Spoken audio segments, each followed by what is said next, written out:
All right, let's come on in and get a seat. Just keep coming in, and I think we'll get started for the afternoon program. My name again is Pat Murphy, and I'm from the Biological and Agricultural Engineering Department. And in short, I do buildings and manure, used to. Got to be known for something, right? First thing up this afternoon, we're going to have some nutrition research, and then we're going to move on to connection with PEDV and feed. Then we're going to talk about making a profit. And the last thing's ice cream. And I know this is fresh because I followed the milk truck in this morning. So we're going to have her. So first up, we're going to talk about the latest update of K-State Applied Swine Nutrition Research. First up is Dr. Joel DeRucci. All right. Thanks, Pat, and thanks everybody once again for coming in. Kind of what we're going to do in this next session, Mike Tokash, Bob Goodban, and myself will be presenting some information really revolving around a lot of the information, or part of it, and then the feed processing will be following us. What's really in the Swine Day publication of a lot of the research, and we'll talk about that. So really what our goal over the next really hour and a half about is to give quick, brief updates of a lot of the research that's went on this past year. There's more information that you'll find in the research updates, and the full publication is online. And so I'd be remiss as we begin and want to start out in the first few slides and recognize those that are so essential to our team. And you know, the faculty get introduced, we get put up front. But the reality is the core of our group is the students. And I think with any of us, you would ask, why are you here at a university? It's primarily to work with students. So that ultimately there's a lot of other different things that many of you work with in the industry. We certainly have interest in well. But this core group of folks, as well as some others that have finished, and we'll talk about that on the next slide, really are the ones on the day-to-day basis that we spend our time with. They're the ones helping generate the information that we can push out and get to you in a timely fashion as possible, and really appreciate all their efforts. And no, they do change clothes. If you notice, they are wearing this exact same clothes set. We did get that picture this morning, so we do allow them to change clothes. And we did recognize that we do have some work to do. Several of these are new, and if you look at colors of ties, we do have some fathers in the room. We may have some suggestions for Christmas presents for this year. So, all right, helping with a little early Christmas shopping. So this was a year of change for us. Each year, and we have many former students in the room, and they recognize, and that's that we generally have 2, 3, 4 students at times finish up and start over the course of the year. This last year was really different. For the first time in our program, we generally maintain about 10 to 12 grad students, depending on the time. We depopped pretty hard, and it's bittersweet in terms of how this group that's been with us for several years, there's several of these students not only did their last degree, but both degrees with us, spent 4 to 5 years as part of our family and working with our group. And you'll see all of these now have finished this past year, and even the last one, John DeYoung, defended here about a week ago, and he's got his dissertation submitted. So we're all done with those things. So this whole group is done, in several walking and graduation in December. And you can see the various operations and businesses that this group is going out to, and we're really proud of the roles that they're going to be able to play in the commercial industry. So with that, we repopped, and that's mainly the pictures you saw a little bit earlier, in a core group of new faces, new individuals that are going to help us with our research. I know for many of you, we're getting you acquainted. I know there's been a lot of interaction with this group already, and we're really excited for the talents and the excitement and enthusiasm that they're bringing to our group. We also have a couple holdovers, right? You know, this is never all in, all out. We have a couple that we left in the barn. We're hoping they don't pass too many bad habits or disease, you know, whatever that is, when we don't completely get rid of folks. So we're hoping the training of these two, Lori, Lonnie, don't negatively go on this group. No, it's part of what we do, and we're excited for that. With that, I think it really speaks to, we're very proud of the students, and you hear us say that, but it's really at our core of what we do. We've had a lot of success, and these students have earned that success this past year. Really, at some national competitions, looking at the Kyle Coble, the Midwest Young Scholar, you'll see different placings in terms of nationally competitive posters and oral presentations with the research that they did. Jordan joined us, and from Michigan State, and he was selected as a concurrent. You talk about really wanting to wonder where his brain's at. He's doing both a PhD and DVM at the same time. Tremendously talented individual starting that, as well as undergrads that won awards, some current students that came in on some very prestigious scholarships that are highly competitive in our university. Only a few selected across the entire, and we have a group that got recognized with some Donahue and presidential scholarships. So again, just want to recognize we have a great set of talent coming in. Encourage you to get to know them and start recruiting early. They like jobs when they get done. So, all right. I do have to point out our newest team member. John DeYoung, are you here? John was here earlier. I think he had to go change diapers. John, who's been part of our group a week ago, him and his wife gave birth to Brooks, and they're doing well. John just finished, and he'll be joining the Pipestone system here in January. But I figured out about 20 years, hopefully we'll have him down here and be another little swine nutritionist. So the family keeps growing. So getting back to the business at hand. So the research report that you got this morning, this is all online. This is basically the applied research that we helped generate with that set of students over this last year. It's available at our website. 42 papers, 53 experiments, just over 25,000 pigs involved in that research that we're going to try and talk about in the next really hour and a half. And so again, just to the sentiment of the students and the quality of work that they've done to generate you that information to take home. So really to dive right in, we're going to hit a few different areas. So the topic areas are going to jump, okay? And so we're going to kind of keep moving through some different areas. And one of those that ties into this morning, what do we do? One of the biggest questions we still get, and you all deal with, what are we going to do as we lose some of the ability on the antibiotic side? And so this isn't anything new. We have, for decades, feed additives in general have been looked at how to replace or complement some of the antibiotics, and this is just there was a couple different trials Julie Feldposh was involved with. It's with a larger USDA grant looking at antibiotic resistance, and I'm going to get to a couple of those slides next, but really it helps confirm that some of our technologies, some of our older technologies that are proven, we want to still make sure that they're working effectively because they're in your diets. And I think here's a good example where copper, zinc, CTC consistently improved average daily gain and feed intake in the nursery. Additive benefits of zinc and CTC to provide maximum performance. And so again, as we look at, oftentimes we want to always find what to replace, but there's a lot of these that work together to actually get additive benefits. So I think we need to kind of sort out where that is, and as we go forward, what opportunities there may be. Again, when we look at some of these, especially with copper and zinc, they don't necessarily improve feed efficiency. Generally, it's a feed intake and gain-driven response. We don't get feed efficiency, and that's pretty common. This case was an essential oil that did not have a benefit in terms of growth and actually hindered some feed efficiency. And there wasn't carryover effect. So back to the pulsing. When you feed these, they work. When you take them out, it stops. All right? There's a lot with the pulsing. We've done water work with medications. When it's in, you could get a benefit. When you take it out, the lack of carryover effects. And I think we need to make sure that we understand that in most situations that in fact is occurring. So the second part of this that Julie did was looking in some finishing pigs, looking at the antibiotic resistance effect from feeding high levels of copper, zinc, or ractopamine at the end. And really what the results of this show that, again, ractopamine, it works. That's why we've had that technology for some point in time. We recognize some packing systems and producers are shifting away from its use due to export reasons, but it certainly still gives us that advantage and gain in economics as we look at it. In this case, the addition of 125 ppm copper from sulfate or the zinc oxide above basal did not impact growth performance. And so there's, again, in that particular case, that data is certainly mixed and kind of hit and miss when the different sources and types are fed.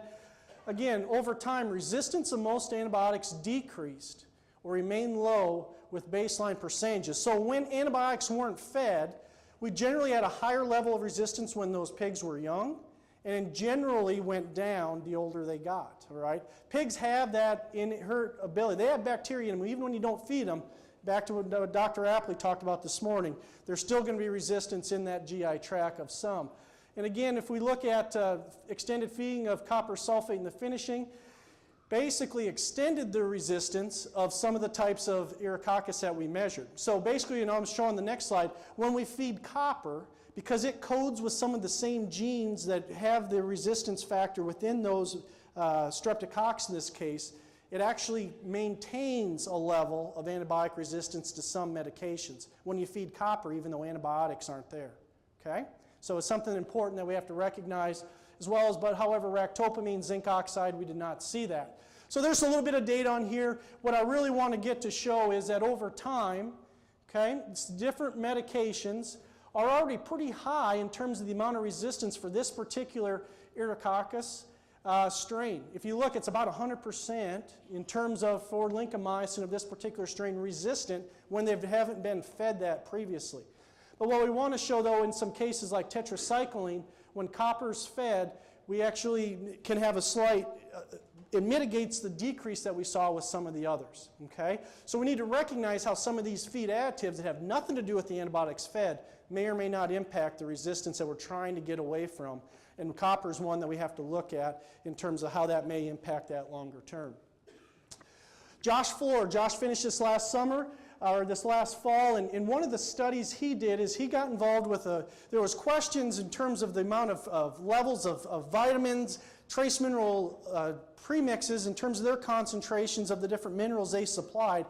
And what we wanted to do is get a handle as an industry, what levels are actually fed in diets for our pigs. Okay? So Josh did an extensive survey. We had a great participation from a number of production systems representing about 40% of the U.S. sow herd and subsequent their performance. So I think we're very good representation of industry levels that are being used in the field. I'm just going to go through a few slides, and the first one here is on copper. And the way that this is set up is we have the different weight ranges or gilt development or the gestation, lactation, or boar side. We have the average that's fed, which is labeled by the absolute number here on the right, but then the percentage of producers that are feeding a higher level above that than what we would just consider for normal requirements, or a pharmacological level to try and impact growth performance. And what you can see is in early nursery, as we'd expect, a higher percentage of producers are feeding a higher level, greater than 25 ppm copper, which is somewhere between 17 to 31 times the requirement as listed by the NRC. The reason this is done is there's a potential growth performance benefit when we feed those high levels of copper. Many producers utilize those. But again, if you get down here to sows, what's interesting, we're just barely over the NRC requirement for some of those phases. And so again, as we look at levels, we oftentimes need to make sure we're matching up, and not that NRC is everything, but it still gives us a pretty good level of where those animals should be based on the scientific information available. Now for zinc, it's quite interesting. 100%, and we would probably expect this, are feeding high levels of zinc immediately post-weaning. We do this for a variety of reasons. Some gut health gets them up on feed. There's some things that go on that why we do that, and that technology is very proven. Again, less as we start to go out. Once we get to that finishing 50 pounds and greater, basically no other high levels were applied above that basal requirement. But again, as we look at the levels and averages, again, 1.5 to 30 times, which would be representative of these starter pigs. When we get out to the reproductive diets, we're just over NRC, one to two times. So again, back to safety levels of margin, and again, where people are comfortable in their trace mineral premix levels. If we switch to vitamins, this is probably one, again, as we look at how much vitamins do we need in these diets, and this is the age-old question of how much do we need, how much don't we need, storage life, all these different aspects. But what you'll see here is the averages as we go down. I want to focus here, 3 to 5 times the NRC levels of vitamin A through the growing period, more early, which is typical. Generally, some systems, not all, will put higher levels of the vitamins in the early, when the feed intake is lower and those pigs may be more in a stress situation. And again, 3 to 5 times, depending on the production phase in our breeding animals. Vitamin D is an interesting one. There's been a lot of work done and a lot of emphasis put on vitamin D over the last several years. And I'm going to follow this up with a sow vitamin D study that Josh worked with as well. But you'll look early where these levels have migrated to, somewhere between 5 to 11 times the amount of vitamin D that animal requires per the NRC. Again, that's our reference point. But the one thing with vitamin D too is we're only talking about pennies per pig cost of that lifetime of feeding it. So there's different vitamins more expensive than others. Vitamin E is certainly a lot more expensive than vitamin D. What level do we want to have in, and what variation are we wanting to account for? But again, if you look at, and this is one, we generally are much higher than what that need probably is. And again, in sows, we're about 2 times. And I'm going to come back to this reference value. I'm going to come back to a value on Josh's work here in a couple slides of a 2,000 level. So as an industry, we're around 1,800. Remember that because I'm going to come back to a trial we did that evaluated 2,000 that's going to match up pretty close to maybe why the industry is at that particular level. Vitamin E, here's one. Vitamin E cures everything, right? Okay. Sometimes we get that feedback, in terms of what level. And man, you look out in the early nursery, there's people that feel very strongly about feeding extra vitamin E, 2 to 5 times the requirement at times. Again, our sows, if you look, about 2 times what the NRC states. And again, this depends on where this becomes important. How long are your premixes stored? We know that shelf life of these becomes an issue in some cases, especially in toll mills. We're going to decrease its concentration. Again, for some of you producers, you just get the premix and go. We get that. You trust the people you work with to be enough. But this has been very good information for us and others in the industry to see where we're at as a group. All right. So this is going to spill into a project that Josh did. John Bergstrom with DSM was a partner in this, looking at vitamin D sources. And again, if you go back to the survey of what we just talked about, we wanted to know the effects of vitamin D source on sow serum in gestation. So these sows were fed different sources and levels from day 0 of gestation all the way through weaning of that litter. So they maintained on those maternal levels. The regular vitamin D3 at 800, which is the NRC level. 2,000, again, if you remember, about 1,800 was that industry average, so very close in that regard. And then a very high level of 9,600 IUs per kilogram. Or the high D, the 25-hydroxy D3 at 2,000. Basically what we show as we feed more, vitamin D was linear, okay? But as we look at source effects, in this case, this source at 2,000 IUs per kilogram, mimicked that, was slightly lower, statistically was lower, but followed that trend upward compared to the 2,000 of the regular D3. So here we could show that source, even at the same level of the diet, affected the serum level of that particular sow in terms of her vitamin D status. Now if we go to the piglets, so that at the time of birth, attempts were done as good as possible to get those pigs bled at the point before colostrum. Some of them would have received colostrum, visited with Josh a little bit, but those attempts while they were being born, as well as then at weaning. And what you can see is so this would have to do with the placental transfer of vitamin D, because if we're trying to get in before that first colostrum intake. So again, we are able to move that colostrum or vitamin D across the placenta. Again, the high spike level is still the highest, but there is some source differences. Again, you look at the high D was statistically higher, even though those numbers are small, it is statistically higher. But again, as we go to weaning, vitamin D doesn't necessarily transfer that efficiently or in that high a concentration with the milk. However, though, when we do spike to a very high level of the regular vitamin D3, we did get an increase, but across milk, there wasn't a difference between source looking at the 2,000 level. Okay? So just some differences as we look at source and their potential effects. So then we were able to carry these pigs not only through the nursery, but all the way to finishing in terms of their weight. So this would be back to the maternal level of vitamin D. How did that impact their lifetime growth performance? That's what we're looking at here. Day 0, day 35, and market weight. What you'll see is that, again, when we're at NRC, those pigs ended about 292 pounds. When we came up to more of our industry level, look at that. We picked up about 8 pounds. Okay? So we can make a question, is the NRC level high enough? But this is all still back to maternal. Okay? Again, as we look at source, the high D, the 25-hydroxy, again, gave us a couple pound boost there with no further benefit when we spiked higher. So again, just some differences in some of us to think about as we look at some of these vitamins and kind of that discovery of what we need to look at next as we look at the maternal supplementation of some of these vitamins. Going to completely switch gears. We're going to talk about phytase for a couple slides. John DeYoung finished up a couple projects where he looked at phytase stability. This first slide deals with putting phytase in feed for pelleting, but it's going into the conditioner. So this isn't post-pellet, this is putting the phytase into the conditioner and sampling that feed before it goes through the pelleter. So it's into the conditioner, out of the conditioner before pelleting.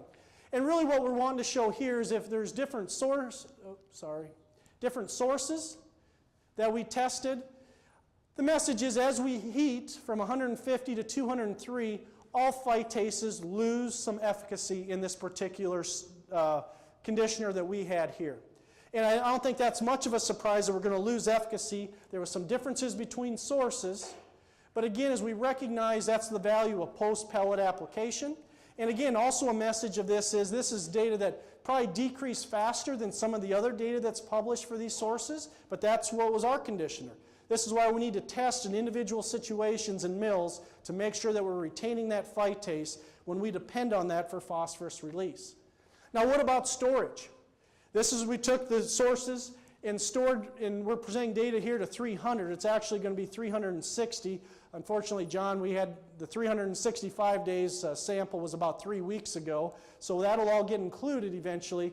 But if we look at pure product in a vitamin premix or in a VTM, we can see that over time, a sample at day 30, in the VTM we already lost on average, all right, 80-90% if we look where that data point sits. Over time, the VTM, which is the green line, substantially loses more phytase activity. And this isn't new. This data really reinforces some of the other data. When you put phytase if you leave it in its pure form or in a vitamin premix, its stability is pretty good. You put it with the trace minerals, it starts to decrease at a much faster rate. So this is back to in your mill. How fast are we turning product? It doesn't mean you can't use phytase with a VTM, but you better be turning that product, because if you're depending on it, you're going to start losing your efficacy much faster than anticipated, and then we can start to come into the phosphorus deficiencies, because we do not have those, in most cases, those margins of safety left. So again, using a VTM, you've got to turn that product, or we're going to potentially end up with some issues. Okay? So with that, I'm going to turn things over to Bob Goodban to swing us through the next set of slides. Thanks, Joel. Can everybody hear me okay? Good deal. I want to say welcome and thank you guys all for coming to Swine Day 2. We couldn't do what we're able to do without you, and so we really appreciate the support that you provide us and the incentive that you give us to work hard each year. And again, we really sincerely appreciate all your support. What I'm going to talk about is one of our grad students' PhD research, Marcio Goncalves, and he looked at the effects of amino acid and energy intake during late gestation on reproductive of lactating sows, gestating and lactating sows. And as you can see, over time, as we go from 2006 to 2013, litter birth weight or piglet birth weight has been gradually decreasing. And I think we could superimpose on this axis litter size, that as litter size increases, we see smaller and smaller pigs. And on top of that, the evidence that we see the majority of fetal growth taking place during the last 30 to 20 days of gestation. And so what that says is that, you know, we're losing birth weight of our pigs. The pigs are being born lighter. Is there opportunity in late gestation by altering feed amounts to maybe help offset some of those differences? And that's where Marcio, and helped out by Kia Gorley, went to Ohio for the summer, and they weighed over 1,000 sows, sometimes twice, and they weighed over 10,000 little piglets. And so, bless their hearts, when I say we, you know that it's them. But they went to a commercial farm that had electronic sow feeding, so we could implement treatments on the particular sows starting on day 90 of gestation. And let me set up the data slides. First of all, we have energy levels or energy intake, and on the left-hand side, we have approximately 4 pounds of feed intake or 6 pounds of feed intake. This is actually net energy, so we're on a corn soy diet. we're talking 4 pounds versus 6 pounds. And in addition to the energy content, Marcio looked at the lysine level of the diet. And about 10.7 grams of lysine would be very typical on where many of your diets are currently formulated. And 20 grams of lysine obviously is double that, a very high level, in order to try and test the effects of if indeed there is a big impact that we're underfeeding lysine in gestation. And this slide looks at body weight gain from day 90 to 110. And in the low energy, gilts in purple gained more than sows. And in the high energy, we saw pretty much equal weight gain among gilts and sows. But again, if you want to increase weight of your sows going into farrowing, indeed increasing feed intake will increase body weight going into farrowing. And there was an interaction between lysine, that again, a higher lysine diet is going to give us a little bit more proportionately average daily gain or weight gain than our typical gestation diet. We look at the number of piglets born alive. Gilts were about a piglet to 0.8 of a piglet below sows, but as you'd expect, no real difference among treatment differences with the high feed intake, as litter size was roughly the same across all the different treatments. As the percentage of born alive, and that's where we've got 94, 93, 95, 93, looking at the percentage of the pigs that were born alive. Again, we saw slightly higher advantages amongst the gilts and no differences among treatments. But what the big impact that Marcio saw was that the effect of high energy feed intake on the percentage of pigs born alive compared to total born when fed the high level of energy intake, or the 6 pounds per day of feed intake. And the reason why that happened is because stillbirth rate increased about 2 percentage units in those sows that were fed high levels of energy right before farrowing. No difference among the gilts, but we saw a negative impact with increased stillborn pigs when they were fed the high level of energy, or 6 pounds per day of feed intake. Piglet birth weight, sows had heavier pigs than gilts, and there was indeed an energy effect. That when we did feed the higher levels of net energy, or the 6 pounds per day, we did have pigs that were born just a little bit heavier than the control sows, and they were about 30 grams, or by my calculator, about an ounce heavier than the pigs from sows and gilts fed the low energy diet. To put that in perspective, though, there was 3 times the magnitude of difference in piglet birth weight between parity between the birth weight of pigs from sows versus pigs from gilts. And so what we're trying to emphasize is that there are some effects. There is a modest increase in litter birth weight, but in comparison, parity in effect was a lot bigger. And so the take-home message with bump feeding, we did see the increase in stillborn rate with sows, not in gilts. We saw no evidence of total litter weight between our standard gestation diet at 4 pounds per day versus the 6 pounds high lysine diet.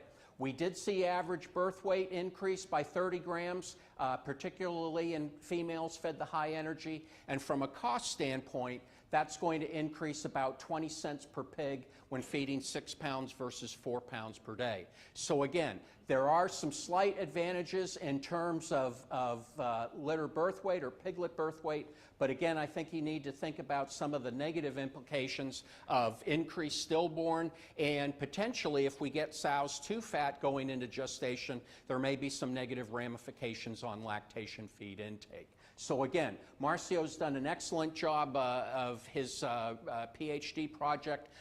More details of the findings are in the Swine Day report, and be more to encourage you to visit with Marcio, as he indeed is the expert in this area. So again, what the data says from a nutritional standpoint, from an amount of feed, from the lysine level of the diet, there doesn't appear to be too much of an impact that we can have on litter birth weight. The good news is, however, that despite this trend towards decreasing piglet birth weight, that it appears to be highly heritable. And the breeding stock companies, once they've realized that the high prolific sow having lots of little pigs, they've started to select for birth weight. They've been able to recoup some of that that we've lost in the years before. So again, hopefully through genetics and other opportunities that we can get back on track with big pigs or bigger pigs at birth. Now I want to share with you some ideas on full feeding before and around farrowing. We just talked about day 90 to day 111 during gestation. Want to share with you some data actually from Europe that looks at feed intake levels right before farrowing. And the concept, and the reason why I put this picture in, this sow is just recently farrowed, but they're on ad-lib feeders, much like the feeders that you've installed over the past couple years to help increase feed intake in lactating sows. The question is, when do we need to turn those feeders on? Do we turn them on once the sow goes into the farrowing stall? Do we wait a few days to put her on ad libitum feed intake? How do we go ahead and manage that? And again, this is a data set from Belgium, actually, looking at the days relative to farrowing. So there's day farrowing. And what they imposed were two different treatments. They had a restricted fed group that was fed decreasing amounts towards farrowing and fed just a little bit at the time of farrowing. Then they were brought up on feed at a restricted base, increasing over the first 7 days. And they compared that to sows that were fed ad libitum. Okay, the self-feeders were turned on right before they went into the farrowing house or as they went into the farrowing house. And you can see the much greater feed intake.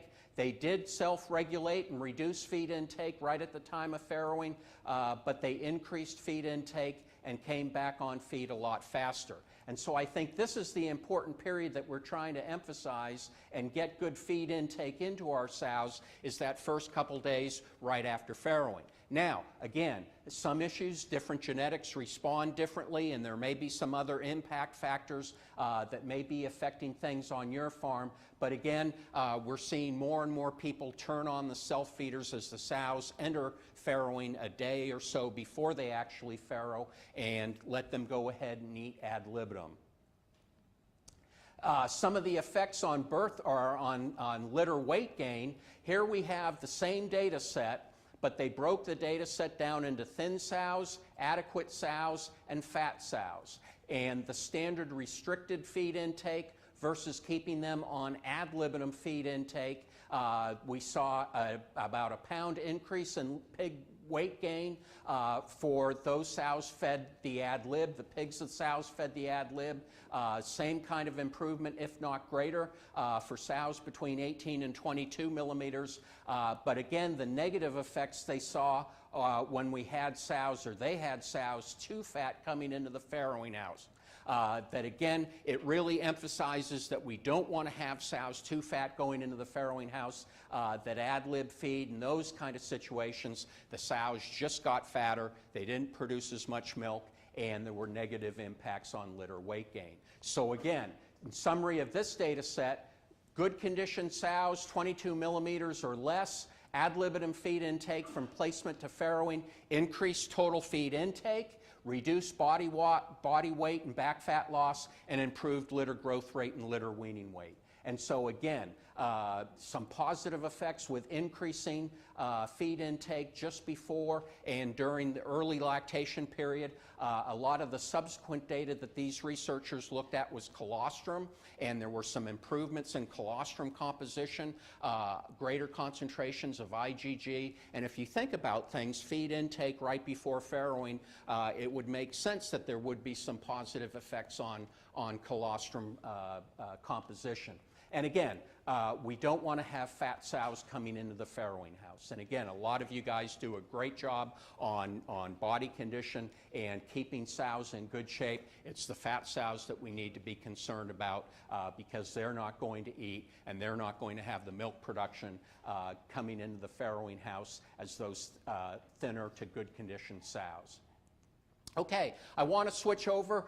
Again, Marcio did a lot of different research projects, but some of his research on tryptophan that we've talked about last year. And basically what Marcio's data said is that we see positive responses to extremely high levels of tryptophan, okay? Much higher than what we would normally feed. But the nice thing about the models, the quadratic polynomial, the broken line linear, what the neat thing about the modeling aspect of Marcio's research tells us is that you can pick a level of performance based on economics and capture a certain amount of gain. And so if tryptophan is relatively inexpensive, you know, you might be feeding 18 to 19%, but again, like last year at Swine Day when we talked about tryptophan levels when it was very expensive, there we might be looking closer to 18 or even less than 18%. So again, you can look at the data and decide based on the percentage of maximum performance what works best for your farm. And again, from a diet formulation standpoint, we're always happy to help work with you on making those decisions based on your costs. Marcio's done the same thing looking at valine requirements now. It seems that each year we look at a different amino acid as more and more of the crystalline amino acids come online and are produced in commercially, economically justified amounts. Marcio's done a nice job looking at 2 studies looking at valine requirements of 50 to 100 pound pigs. And again, did the same type of approach, saw very high 100% of the requirement, very high levels of valine that we normally would not feed. We would normally be in this 65 to 69% valine to lysine ratio. But again, it gives you the opportunity to take a look at the use of crystalline amino acids in your formulations and decide what's going to be most economical and how much performance we may or may not be giving up when we look at valine requirements and other amino acid requirements for finishing pigs. Lastly, Jordan Gephardt. Jordan has looked at lysine requirements of late finishing pigs as we've taken pigs on to heavier and heavier market weights. When it used to be 270 pounds and now it's over 280 to 300 pound weights. Looking at the effects of dietary lysine, digestible lysine on average daily gain, appearing to maximize at about 0.7% SID lysine. Feed efficiency showing a real nice response down to the 0.64. And the good thing about this data is we're right at about those levels in our existing formulations. So it's reassuring from our standpoint that, you know, the modeling, some of the research that people have done in the past is holding through. And as we go to heavier weight pigs, looking at the lysine levels that we've got in the formulators are appropriate. And then putting things on an economic standpoint, on an income over feed cost basis, seeing a really nice response, about a 35% increase in income over feed costs to the 0.64% SID lysine, again, from 230 to 280 pound pigs. So a lot of research, a lot of amino acid research. Again, the graduate students, both past and present, do a fantastic job with things, and we really appreciate their efforts throughout the year, as well as, again, as I mentioned earlier, your support. So with that, I'll turn things over to Mike. All right, thank you, Bob. What I'm going to do is instead of talking about some of the data, I'm going to talk about a few of the tools that some of our students have put together that kind of wrap a lot of this research together and try to make decision tools that can be used by producers and nutritionists and by production systems to make some of the decisions in terms of not only their diets, but stocking density in different areas. This is our website. You can find all this information, ksuswine.org. All of the handout that you got when you registered has just the synopsises. If you want to go through all the data on any of those trials, it's all available under our Swine Day publications on our website. It's just off the bottom of the slide. There's a Swine Day 2015 plus all of the past Swine Days. Certainly are up there. Of course, we also, last year I talked about, we have the Premixed Updates, our journal papers, abstracts. You want to find pretty much almost anything that we're doing in the swine nutrition area, you can find it on this website. What I want to talk to you about today, though, is a little bit on the calculators and tools. Some neat tools that our students have put together this last year that I just want to expose you to. And so when you click on those tools, this is what you'll come to, is you got a list of different tools that are available. The feed efficiency evaluation tool is one of them. I'm just going to talk briefly about 3 of these tools today. This feed efficiency evaluation tool is put together by John DeYoung as part of our USDA project and part of his prelims. And first off, when you click on the setup of this, the instructions for use, it'll give you the user guide. And the only reason I'm showing you this slide is that if you open that user guide, it has all the details on the equations, on the data that went into developing the tool. And so any of you that have your own models in terms of your production systems and stuff, you can figure out where his data came from and see if you want to use that or how your data compares to what he used to put this together. So then you go in the setup tool, and it just is where you put in your base information. So you put in what the weights of your pigs were, whether you've got split sexed or not, meal versus pellet, your particle size, whether you're using ractopamine or not, your current performance levels, and then it allows you to put in your starting and ending weights for each diet. The reason that information is important is then as you step through the spreadsheet, you can go to this tab that allows you to put in the individual diets. And so you've got your energy levels and your lysine levels where you can do what-if scenarios. So this is just an example I've put in here is the what-if scenario is if we're going to increase the energy level. So Wayne, if we add a little over 4% fat to the diet, but we don't change our lysine levels, what would we expect to see happen? Lesser response than if you did adjust your lysine. Exactly. We get about a 5% response is what and this is based off of, again, a meta-analysis that Sarimas had done a few years ago on what the energy response is. We get about a 5% response, but less than what you'd expect. So if we adjust those amino acid levels, that takes us to just under an 8% response. And so just the tools, Gary, way back when you talked about the lysine calorie ratio and taught the industry how important that was, and that the meta-analysis kind of pulls that forward and tells us the same thing hasn't changed. When we look at all the data that's been done over the years, it brings out those same scenarios. Okay.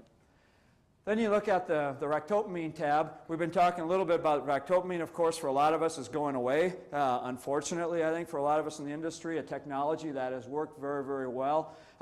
And if we look at the scenario here of looking at 9 grams of ractopamine for 17 days, what our expectation was the baseline we put in. And then if we would go to a little bit longer, or the scenario taking that ractopamine away, we're going to see feed efficiency. We'd expect it to go up. If we're doing 28 days, we'd expect it to go up about 0.07, 0.08, something like that is what our research has really been telling us.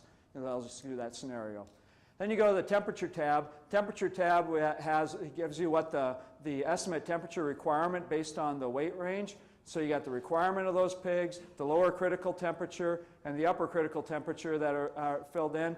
So if you put that current ambient temperature being that estimated requirement, and I just put in the example here, if we run at 10 degrees over, or what we had this morning in the room, about 10 degrees under a lot of our requirements for temperature, and people were freezing out. We're just trying to help you on your feed efficiency and be able to eat a little more, because it shows us that we have about a 3.5% change in terms of feed efficiency if we run those temperatures.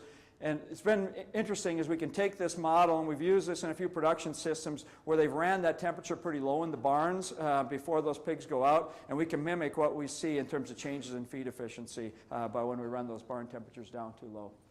Of course, we always have the questions, and I think we're going to have some more pellet versus meal and some of those discussions about when we should look at pelleting diets. And this John pulled together all the data that was again available and looks at if you have a good quality pellet, 20% or under on fines, 20% it says we should get about a 4% improvement in feed efficiency.